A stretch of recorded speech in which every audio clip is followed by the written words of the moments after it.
Hello, everyone. I'm Akshith.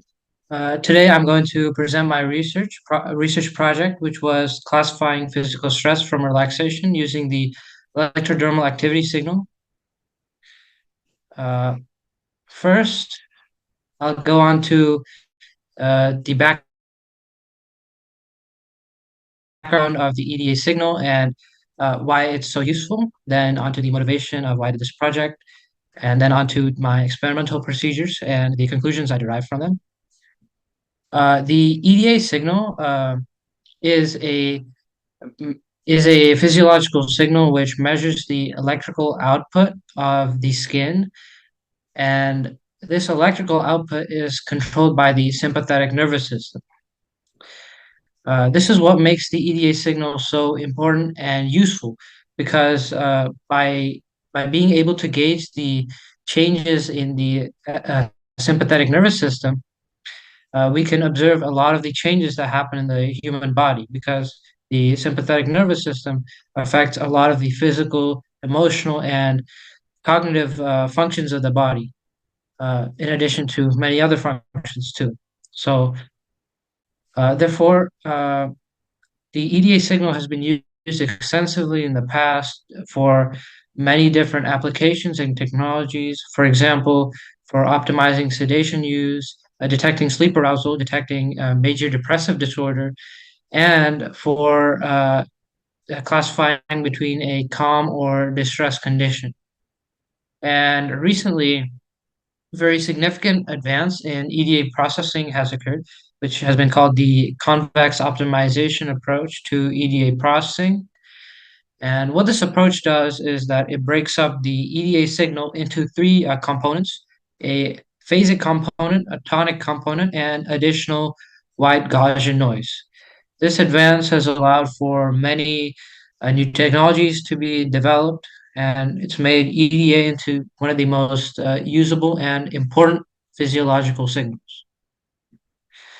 Next, I'd like to describe a little bit of the novelty and the reason why I went ahead with this project, which was to provide an accurate method of detecting physical stress using data from wearable devices. The main challenge of using data from wearable devices, EDA data from these wearable devices, is that it usually has a lower sampling rate and usually is more prone to uh, corruption or other data recording errors.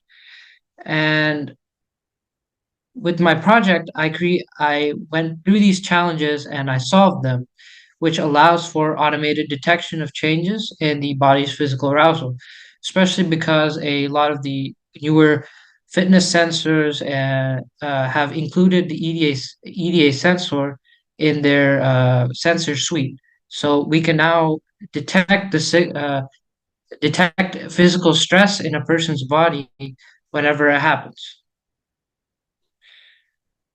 Uh, this uh, this pipeline shows the processes that I followed in my experiment. First, I started off with the signal isolation and data loading because my signal, my database, it included various other sensors, not just the EDA signal.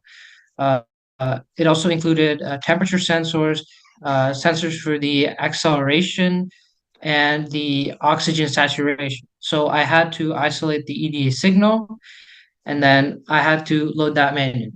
And I'd like to say that I did not personally collect this data. I took this data from PhysioNet, a very well-known data source of physiological data, and the experiment itself, the data collection experiment, was performed at the University of Texas at Dallas. And after doing this, I went on to the signal pre-processing, where I transformed the data to be more usable, and then I fed that into the feature matrix creation process, where I created a data set which was given as the input to the machine learning models. Here on the timeline at the top, we can see the different stages of the experiment that was performed. Uh, I used the first two phases, which was the first relaxation stage and the physical stress stage. Uh, I selected the middle 2 minutes of the relaxation stage and the last 2 minutes of physical stress. I chose the last 2 minutes because it was the most strenuous exercise, which was just a brisk walk at 3 miles per hour on a treadmill. And the data, the data in these windows, these 2 minute windows, was pre-processed using min-max normalization and filtration using the Butterworth filter. These can be seen on the bottom left and bottom right, respectively. And using the Butterworth filter, I removed frequencies outside of the 0.045 to 0.25 hertz range. And we can see the effects of pre-processing on this graph. The blue line shows the signal before pre-processing, and the red one shows after pre-processing. So we can see just in these two samples that these two subjects they they responded quite differently to physical activity, and they even did a little different in the relaxation. So what the pre-processing did, and I found this to be especially important when dealing with wearable sensor data, is that it made them more similar so that the machine learning models could more easily catch on to patterns that were occurring. Then I went on after pre-processing.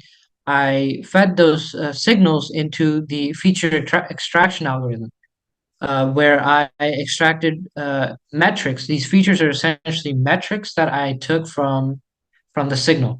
I took these metrics both from the time domain, otherwise known as statistical, and from the frequency domain features. And the periodogram function, which can be observed on the bottom left, was used to transform the signal into the frequency domain. And correlated functions were excluded in the feature selection process. So you can see all the features on the table on the right. A new novelty of my project was that I I created two new features, which were the number of extremes of amplitude. This was the number of local minimums and maximums in that stage. Uh, and then it was the second maximum amplitude. Second maximum amplitude, I derived it by creating a masked vector where I masked out the maximum amplitude, and then I calculated the maximum of the masked vector, which was the second maximum amplitude. And here we can see the different machine learning models I used. I used seven different machine learning models. So I used both probabilistic and ensemble-based models. And it can be observed that I use relatively simple models due to the limited training samples. Uh, Choosing excessively complex models like neural networks might have led to overfitting, and it wouldn't have translated very well to the real world environment, especially due to the limited data set size that we have. And here we can see the results of these machine learning models. These are the cross-validation results for the non-stratified data set, meaning these were derived from the leave one subject out cross-validation approach, where I put one subject in the testing set and the other 19 subjects in my data set were put in the training set. And I ran these models for each combination of these subjects, and I averaged out their performance metrics. Here we can see the mean F1 score, where the random forest classifier performed the best. And this type of cross-validation can be viewed uh, as most readily applicable to the real world and to uh, technical uses. And here I have the stratified data set where where one stage of that subject, either the relaxation or physical stress stage, has already been shown to the model.